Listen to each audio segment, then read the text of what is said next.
Hello friends, ഞാൻ പള്ളിയിലേക്ക് പോകുമ്പോൾ നമ്മൾ അർമ്മ ബസ് തന്നെ വിളിക്കുന്നത് സിറാജ് ഇക്കാം.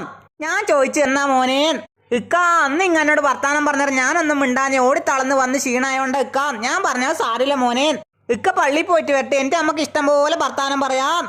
എന്നിട്ട് ഞാൻ നേരെ പള്ളിയിൽ പോയി. നിസ്കാരം കഴിഞ്ഞ് അന്നേരം ചോദിച്ചു, പറ മുത്ത എന്നാ നിന്റെ ബെസ്മോൻ.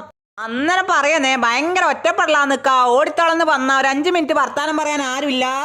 ഞാൻ പറഞ്ഞു പുറക്ക് പോയിട്ട് ഒരു കസാര എടുത്തിട്ട് വരാം, നിനക്ക് എന്തെല്ലാം പറയാനുള്ളത് നീ എല്ലാം പറഞ്ഞു, അതെല്ലാം കേട്ടിട്ട് ഞാൻ പോവും. എന്നിട്ട് ഞാൻ നേരെ പുറക്കേക്ക് വന്ന് പുറക്കുന്ന ഒരു കസാര എടുത്തിട്ട് പോയി ബസ്സിന്റെ മുമ്പ് കൊണ്ടിട്ട് അതിന്റെ പള്ളക്കന്നെ ഇരുന്ന്. അന്നേരം പറയുന്നേ നമ്മൾ മക്കളെ പാസിൽ സ്കൂളിൽ കൊണ്ടാക്കുന്നു, പക്ഷെ ഒരു ജോലി കിട്ടിക്കഴിഞ്ഞാൽ മക്കൾക്കാർക്കും നമ്മളെ വേണ്ട, അവർക്കെല്ലാം ബൈക്കും കാറും മതി. എന്റെ മക്കളെ നമ്മളെ ബസ്സിന്റെ വിഷമം നിങ്ങൾ കേൾക്കുന്നില്ലേ, നിങ്ങളെ യാത്രകളെല്ലാം പരമാവധി ബസ്സിൽ തന്നെ ആക്കണട്ടാ. കസാര എടുത്ത് വീട്ടിലേക്ക് വരുമ്പോ പറയുന്നേ ഇക്കാ പോലക്കാ ഇന്ന് ഇടാൻ എൻ്റെ ഇവിടെ കിടക്കാം. അത് കേട്ടപ്പോ എനക്ക് ഭയങ്കര വിഷമായി. ഞാൻ പെരക്ക് പോയിട്ട് ഒരു പായും തണങ്ങാണി എടുത്തോളന്ന് ബസ്സിന്റെ പള്ളക്കെന്നെ പിരിച്ച് തണങ്ങാണി പായ്മലിട്ട് അതിൽ കടന്ന് ഒരു പുതപ്പ് എടുത്ത് പുതച്ച് ആടെ എന്നെ ഞാൻ ഉറങ്ങി. കുറച്ച് കഴിഞ്ഞാലുണ്ട് സിന്ധു ചേച്ചിന്റെ വീട്ടിലെ പൂവൻ കോയി കൂന്ന് ബാങ്ക് കൊടുക്കാനായി ഏട്ടാ.